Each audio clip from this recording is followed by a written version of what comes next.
քաղաքապետի ընտրություններն են, ավական ընտրությունն են, դուք առաջադրված եք, ինչ ծրագրով, ինչ փոփոխություններով, ինչ աղաքելությամբ եւ ինչ նպատակով։ Տեսեք ինչ հանդիսավոր բացում արեցի, խնդրեմ։ Շատ։ Ալեն սկսի։ Չէ, դուք այսքան ներկայացնելուց հետո ես ով եմ։ Ես չար հարցերին կպատասխանեմ։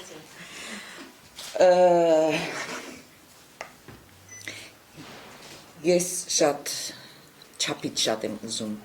շարունակել իմ գործունեությունը ավականում կազմում, ուրախ եմ, որ հաջողվեց խելքի եկա, հա, եւ դաշինքում ընդունվեց իմ առաջարկը, այն որ գալու ենք դրա մասին կասկած չկա, բայց շատ կարևոր ու անհրաժեշտ կլինի, որպեսզի մենք մեծամասնություն կազմենք ավականում, որպեսզի մեր ժողովուրդը մի անգամ իր ընտրությամբ իշխանությունը փոխելու միջոցով ի վերջո իսկապես տեսնի նրանք տարբեր բաներ են, թե բոլորը մեկ են, ինչպես հիմա են շատերը ասում։ Ավելի քան համոզված եմ, որ եթե մեր երևանցիների ընտրությամբ ելքը մեծամասնություն ունենա Երևանի ավականում եւ ավականու որոշումների քվեարկությունը ելքի մեծամասնությամբ ընդունվի, ապա հաստատ երևանցիները պիտի զգան տարբերությունը իշխանության, որը կլինի առաջինը, դա կլինի բյուջեի նախատեսումը, որը հաջորդ տարվա համար, որը վերին աստիճանի նպատակային կլինի, թափանցիկ կլինի, բյուջեի մեջ յուրաքանչյուր տող կլինի հիմնավորված ինչու, ինչպես, ով եւ ինչքան։ Օրինակ բերեմ, հա, 17 թվականի բյուջեյով նախատեսված էր 240 միլիոն տրամադրել նախադպրոցական հիմնարկների գույքի վրա։ Ուրեմն ապրիլի սկզբներին ամսաթիվը չեմ հիշում, քաղաքապետի կարգադրությամբ եղել է հրաման, որով արդեն գնումների գործընթացն ավարտվել է, հայտնի են բոլոր այն կազմակերպությունները, որոնք գնումների միջոցով պիտի այդ կահույքը, հիմնականում կահույք ապահովեն մանկապարտեզներին եւ գնումների արդյունքում այդ գումարը 199 միլիոն մոտ չէ, ներողություն, 169 միլիոն, մոտ 170 միլիոն է եղել։ Հիմա տեսեք, 240 միլիոն նախատեսվել է, 170 միլիոն ծախսվել է։ Հիմա ես հարց ուղղել եմ արդեն քաղաքապետին, թե արդյոք այդ 240 միլիոնով ավել գույք էր նախապատրաստում գնել, թե 70 միլիոն խնայողություն ենք ունեցել։ Հետևաբար, ինչն է պլանավորված եղել, քանի մանկապարտեզի, ինչ գույք, քանի հատ եւ այլն, դրանից ելնելով այդ 240 միլիոն թիվը բյուջեում հայտնվել, ամրագրվել, թե ոնց հասկանալ է այս տարբերությունը։ Եվ կոնյակի մասին արդեն գիտեք, որ ինչ գումարներ է նախատեսում, միշտ եւ շատ ոլորտներին։ Ինձ թվում է, թե մեզ մեր երիտասարդների թիմը ավելի խելամիտ բյուջե է գրելու եւ ավելի նպատակային է այդ գումարները ծախսելու, արդյունավետ է ծախսելու։ Ժողովուրդ, իմ համոզմամբ Երևանում շատ փող կա։ Շատ։ Բայց այդ փողը մի տեսակ չի երևում, որտեվ եթե օրինակ խոսում ենք այն մասին, ինչու մանկապարտեզներում խմբերը չենք ավելացնում եւ կոնկրետ նշել եմ, այսինչ մանկապարտեզում տեղ ունի երկու խումբ ավելացնելու, դե ասում եմ, դա բյուջեից է, դժվար է, այդքան չենք կարող տրամադրել, յուրաքանչյուր երեխան ամիսը 23,000 դրամ է։ Հարց կա թե չկա փող, փող կա։ Եվ շատ փող կա։ Մնում է այդ գումարը նպատակին ծախսել, նպատակների արդյունավետ ծախսել։ Եվ շատ բաների մասին կարելի է խոսել, բայց հիմնականում սևեռնում է բյուջեի վրա, որտեղ ամեն ինչ շան գլուխը այնտեղ է թաղված։ Այնտեղ։ Խնդրեմ, պարոն Սիմոնյան։ Դե շատ անելիքներ կան, ինչպես նախորդ բանախոսը խոսեց, մինչ մեր հասուլիսը սկսելը տրանսպորտի խնդիրն է շատ մեծ, որ երևի հիշում եք, 3 տարի առաջ մենք պայքարում էինք տրանսպորտի գնի թանկացման հետ կապված եւ հաջողություն գրանցեցինք, գինը թույլ չտվեցինք, որ բարձրանա եւ այդ ժամանակ մեզ ասում էին, որ եթե եւս 3-6 ամիս 100 դրամով աշխատի, տրանսպորտը կկանգնի, բայց դուք տեսնում եք արդեն անցել է 3 տարի։ Մենք շատ մեծ խնդիր ունենք այդ ոլորտում, այդ մարդկանց այդ, գիտեք ինչ, Երևանի կենտրոնով տեղաշարժում են այն մարդիկ, որոնք մեծ մասով միջին խավ են ներկայացնում եւ այդ մարդկանց տենց գնում են հիմնարկություններ եւ այլ եւ պապազած կուզիկ եկած, չգիտեմ, մեկը մյուսին այդ վիճակը պետքա վերջացվի։ Առաջին հերթին դրանով մենք պետքա զբաղվենք։ Ինչպես նաեւ խոսվում է շատ հաճախ, էլի նախորդ բանախոսը խոսում էր մետրոյի կառուցման հետ կապված եւ գումարների հետ կապված, ասեմ, որ հավատացեք, ճիշտ կառավարման պարագայում ոչ միայն մեկ, այլ նաեւ եւս մի քանի մետրոյի կայան կարելի է կառուցել, որովհետեւ եթե պետական պաշտոնյաները այսօր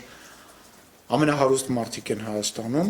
ապա այդ փողը այո կա։ Այդ փողը ինչ որ տեղից գոյանում է։ Հարց է ծագում, ինչու է հենց պետական պաշտոնյան ամենահարուստը Հայաստանի Հանրապետությունում, այլ ոչ թե գործարարը, եւ ինչու է գործարարը միշտ պետական պաշտոնյա կամ պետական պաշտոնյայի բարեկամ։ Եվ այո, բոլոր բնակավարներում փող կա, պետք է վերացնել կոռուպցիան, պետք է գումարները ճիշտ ծախսվի եւ կկառուցվի նոր մետրո կայան։ Մենք նաեւ նախատեսում ենք զբաղվել այսպես ասած այն շենքերով, որոնք որ տենց համառորեն ամեն տարի մենք ականատես ենք լինում, որ այս կամ այն պատերվակով քանդվում են։ Դասեք նորից անդրադառնալով նախորդ մեր այստեղ ներկա բանախոսներին փակ շուկայի մասին խոսվեց, եթե Տարոն Մարգարյանը ուզենար որպես քաղաքապետ, եթե ինքը ցանկություն ունենար, այդ փակ շուկան չէր քանդվի։ Նամանավանդ դա արվեց մշակույթի նախարարության հակառակ, հա, տված ցանկության պարագայում ինքը կարող էր դա թույլ չտալ, բայց չգիտեմ, թե չկարողացավ, թե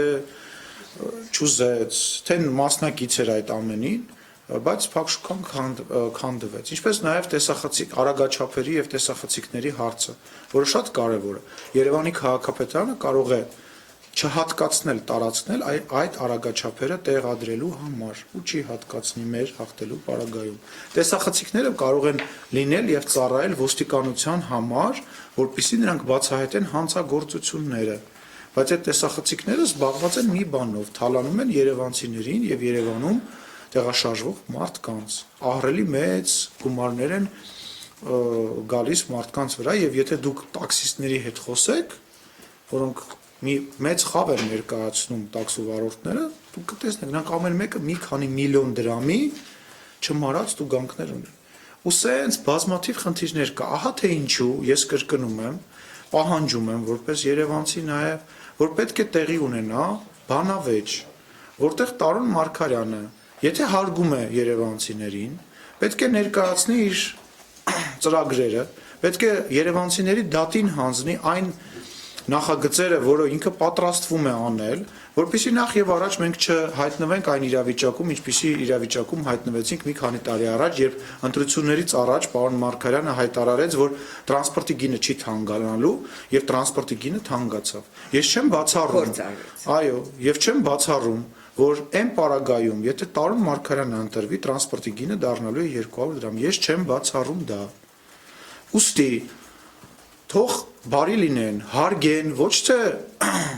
երկդաշինքին կամ երկիր ծիրանին որպես մրցակից, այլ հարգեն երևանցիներին։ Մենք բոլորս գիտենք այդ հանդիպումներին բերված մարդկանց ձևը, թե ինչպես են մարդկանց բերում, դրոշակներով թափահարում, թե իբր հանդիպում տեղի ունեցավ Էրեբունի համայնքում, օրինակ։ Մի ամիս առաջ չէ, 15 օր առաջ ես այդ նույն բակում եմ եղել, այդ շենքի բնակիչները դուրս էին եկել եւ մեզ տարանցույց տվեցին մուտքերը, որտեղ այդ ջրերը այդ հոսում էին, հա։ Գիտեք ինչ վիճակ էր։ Ասում եմ այդ բնակիչները բողոքում են, մենք կարող ենք միասին գնալ այդ նույն բակը, որտեղ հանդիպում էր տեղի ունենում։ Ասում եմ բերում են այս նստարանը դնում են, դե բոլորս գիտենք նստարանը ինչի համար է դրվում ու ինչ է արժենում եւ իրական գինի ինչ է լինում, բերում են այդ նստարանը դնում, պածես մտնել չի լինում, այդ մուտք մտնել չի լինում, այդ կոյուղը գծերը տրակած, այդ շենքերը եւս այդպես մի քանի տարի հետո դառնալու են վթարային շենքեր, այդ մեծ 1000 բնակիչ ունեցող շենքերը, բայց գնում ենք sense դրոշակներով, ավտոբուսներով, դպրոցի տնօրենների եւ մանկապարտեզների տնօրենների շնորհիվ կազմակերպում ենք այդ շրջիկ խմբով գնում հանդիպում ենք անում։ Հարգելիներս, բարի եղեք, այդքան ասելիք ունեք, այդքան արած ունեք, բա ինչ ունեք վախենալու։ Բարի եղեք, եկեք ասեք մենք էս ենք արել, էս ենք արել, էս ենք արել։ Հարգեք Երևանցուն։ Այսքանը։ Բանավեճի հետ կապված ես էլ մի շարունակեմ Ալենին։ Ուրեմն ավելի քաղաքակիրթ ձև ընտրությունների ժամանակ ընտրողներին կողմնորոշելու չկա։ Բանավեճերը շատ դիպուկ բացահայտում են ով ինչ արել, ինչ ծրագրեր ունի եւ ով ինչպես է խոսում, դա էլ է շատ կարեւոր եւ ուղղակի զարմանալի է, որ տեխնացու Տարոն Մարգարյանը այդպես էլ ինքը չի ասել իհարկե, տարբեր մարդիկ ասում են, որ դրա կարիքը չկա։ Ես մի լավ բան ասեմ, կարող է հրապուրվեմ, ես առաջարկում եմ Տարոն Մարգարյան, Նիկոլ Փաշինյան, Զարուհի Փոստանջյան երեքով նստեն եւ իրենց որպես բազմազավակ ծնողներ, երեքնել, ինչ հետաքրքիր է, չէ, մեր հասարակությանը թեկուզ պատմեն, թե ոնց են այդքան երեխաների հետ գլուխ հանում, ոնց են պահում եւ ինչ են խորհուրդ տալիս մեր ժողովրդին, որպեսզի այդ օրինակը, իրենց օրինակը վարակի չլինի։ Այս բարի բայց միայն այդ օրինակը։ Հա դե վարակի չի մասում։ Հա դե իհարկե ես վատ օրինակներ էլ կան որ Չէ, վատ օրինակի շուրջ բարի նպատակ չի լինում, բայց կարող են այդ այսպես սիրուն բանի տակ, հետո արդեն խոսեն իրենց մնացած ծրագրերի եւ անելիքների մասին։ Ես առաջարկում եմ, խնդրում եմ տարածել։ Եզրափակելով այս բանավեճի թեման, ես կարծում եմ, որ այս փուլում հանրային հեռուստաընկերությունը անելիք ունի եւ հանրային հեռուստաընկերությունը, որպես հանրային հեռուստաընկերություն, պարտավոր է նախ բանավեճ նախաձեռնել։ Դա մտնում է անմիջական իրենց գործառույթի մեջ։ Եվ կոչ եմ անում հանրայինի ղեկավարությանը կազմակերպել բանավեճ։ Նախապես ասում եմ, հրավերը մեր կողմից ընդունվում է։ Խնդրեմ, պարոն Սիմոնյան, քիչ առաջվա բանախոսների նրանց արտադրած թեմաների մասին եմ նույնպես հարցնել քաղաքաշինության առումով, ապօրինի շինարարության առումով դուք ինչ եք պատրաստ անել, եթե դա իշխանության, որպեսզի այսքան ապօրինի շինությունները շարունակվեն։ Գիտեք ինչ, նախ եւ առաջ պետք է մի հատ վերանայվի այն բոլոր թույլտվությունները եւ հնարավորությունները, որոնք այս կամ այն անձանց տրվել է։ Այսինքն մենք ունենք Երևանում բազմաթիվ անճոռնի շինություններ, Եվ ոչ միայն Տարոն Մարգարյանի ժամանակահատվածում տրված, դրանով շատ ավելի հայտնի էր Երևան Զախարյանը, որ կարելի է մտնել բակ եւ տեսնել, որ շենքի աջ պատին մի հատ ուռուցքի պես մի հատ, չգիտեմ, սա մի սենյակ ավելացած, կամ շենքեր կան, անկեղծ եմ ասում, մենք որ քարոզ աշխարհը շատ բակեր էին գնում, շենքեր կան, որ երկու շենքա, այս շենքը ասենց երկարել է, եկել է, գրեթե միանում է այն միշտ շենքին, այսինքն չեք պատկերացնում, նկարելու բաներ։ Մենք պետք է նախ եւ առաջ մի հատ դա վերանայենք։ Ինչպես նաեւ այդ շինությունների հետ կապված ես շատ ծանր եմ տանում, որպես ասենք Երևանում մեծացած տղա այդ հին շենքերի քանդելը։ Տեսեք, ասել եմ, մենք ամեն տարի նշում ենք 2800-ամյակն է հեսա լինելու Երևան քաղաքի, մի հատ 100 տարվա շենք չունենք։ Տարի մի հատ շենք ասում ենք Սառայա քանդում ենք, այն մյուսը սարքում ենք ես իմ Երևանցիցի, այն մյուսը գիտեք ինչ պայթացն ենք, այն մյուսը անճորնի է, այդ ոնց է տենց լինում։ Այդ հին Երևան մեր ծրագրում նաև նախատեսված այդ հին Երևանի նախագծի հետ կապված հստակ գործողություններ անել եւ վերջի վերջո ի կատարածել այդ նախագիծը։ Այսինքն ինչ է նշանակում վերանայելու։ Վերանա, որտեղ պետք է մի հատ Այլանդակությունները նայեցիք, ինչ եք անում։ Տեսեք, եթե հնարավորություն լինի, ամենայն հավանականությամբ փոխհատուցման ձևով պետք է այդ այլանդակությունը վերացվի։ Մենք Մաշտոցի պողոտա ունենք, Մաշտոցի պողոտան ասեն, մենք մեր հյուրերը, արտերկրյա, չգիտեմ, նախագահները, դեսպանները գալիս են, անցնում են մեր հիմնական պողոտայով եւ տեսնում են, որ հիմնական պողոտայի գլխին մի հատ այսպես բան է կախված, վրանը մեծ տառերով գրված է վաճառվում է։ Մենք այդ պետքա վերացնենք, ասեմ ավելին, քանդենք, այսինքն մենք պետքա ուղենք այն սխալը, որը արվել է, փոխհատուցենք մարդուն, ասենք դու կառուցել ես մեր պատճառով մենք ես թույլտվություն ենք տվել, գնահատենք, փոխհատուցենք, մաքրենք, նորմալ վերևից նայելուց Երևան կամ քայլելուց նորմալ Երևան ունենանք։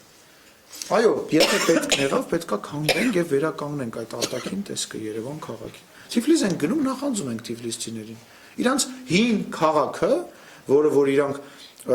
հիմնականում այդ փայտե Բաղդադյա ծածկեր ունեն,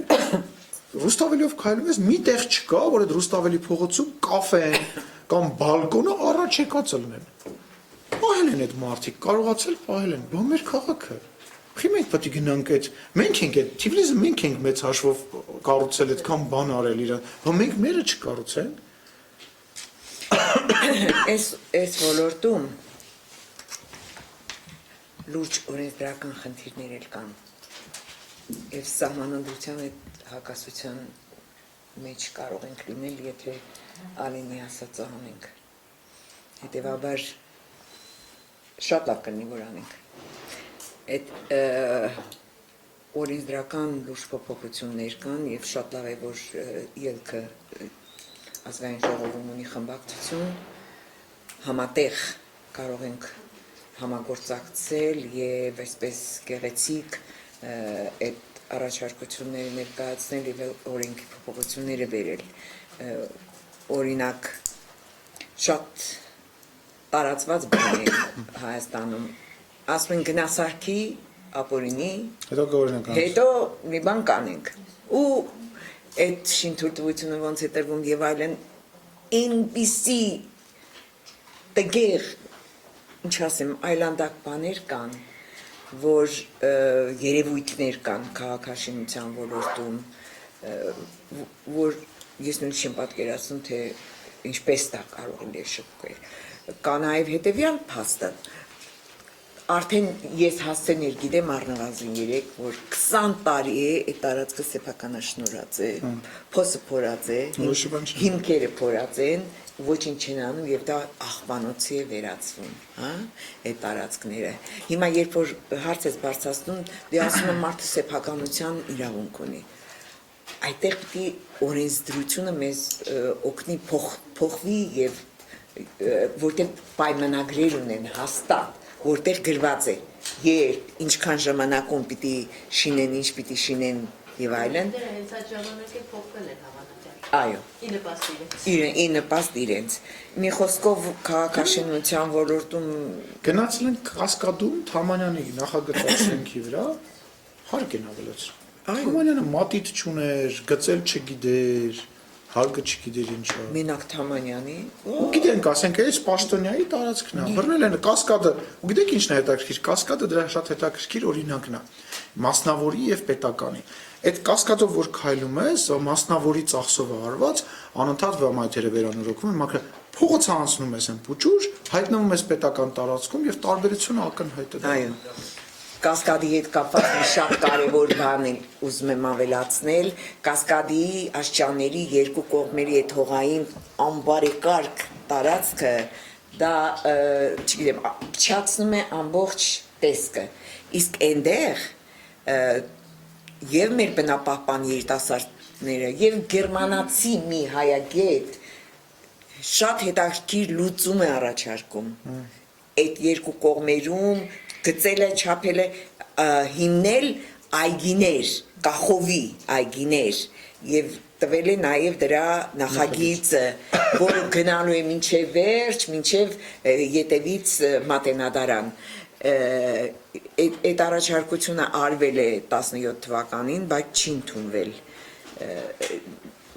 Սա պետք է անել, սա դժվար բան չի։ Մի բան էլ ասեմ, որ քանի հիշում եմ օգտատերերից մեկը ընկերներից հարցնում էր, եւ այդ հարցը ինձ համար նույնպես վա, այդ քաղաքում շուն կրակել է։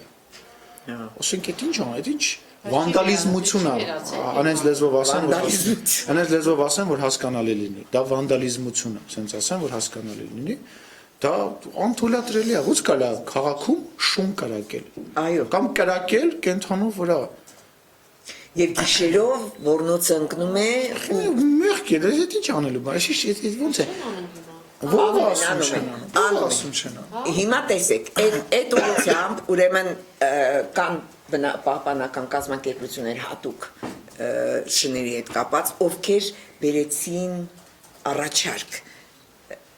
հիմնավոր եւ նույնիսկ դրսի ֆինանսավորմամբ, որ 90%-ը ստերիլիզացնում են,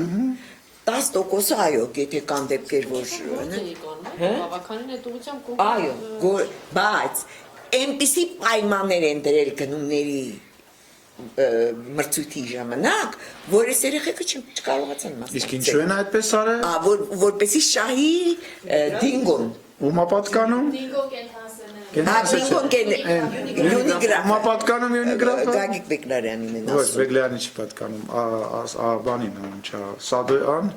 Ռուբենի եղբորն է կամ այն մյուսին է, չգիտեմ։ Հա, ես Կենտրոնի թաղապետի ընտանիքին է, ասում են պատահական պատկանում։ մարդկանց չի։ Այսինքն դաշինքի ինչ առաջարկում, փոխարոք կենտրոնների խնդիրը ոնց Ոնց է։ որ ամբողջ աշխարհում այդ շներին բռնում են, ստերիլիզացնում են, բաց են թողում։ Այդ պայմանագիրը, այդ կանոնադրությունը կամ չգիտեմ ինչը պիտի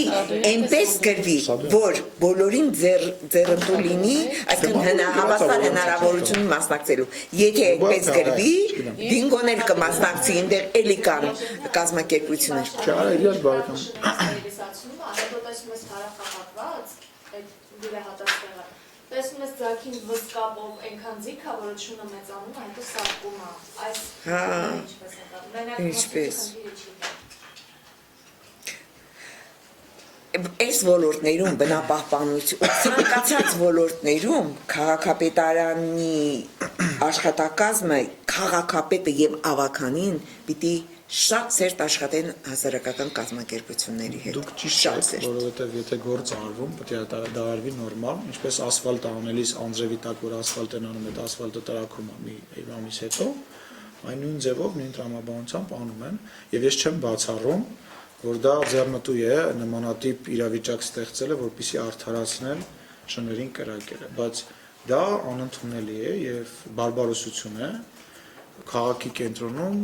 բացի նաև վտանգավոր, ինչպես նաև մարդկանց նկատմամբ էլ անարդար, ասենք, չգիտեմ, ես երեխա ունեմ, բոլորս երեխա ունենք, ասենք, պատահել են դեպքեր, որ ասենք խփում են, վիրավորում են շանը, ու այդ շունը քո երեխայի եւ քո կյանքի ներվերի հաշվին սատկում է ոռնոց հանելով, ասենք, սա նորմալ է, սա նորմալ է, աննորմալություն է սա։ Ու կամ ասենք եղել է դեպք ա եղել նույնիսկ թողել են չեն քթել կամ բան հետո դենց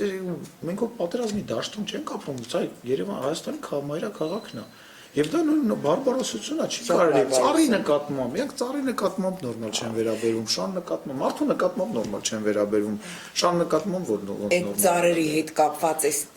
էտելու շրջան, ամեն տարի ծառերի էտման շրջանում մի ինչ ասեմ, սոցցանցերը պայթ ունեն, նկարելով այդ ծառերը, որ գլխատված ծառերը Եվ քաղաքապետարանի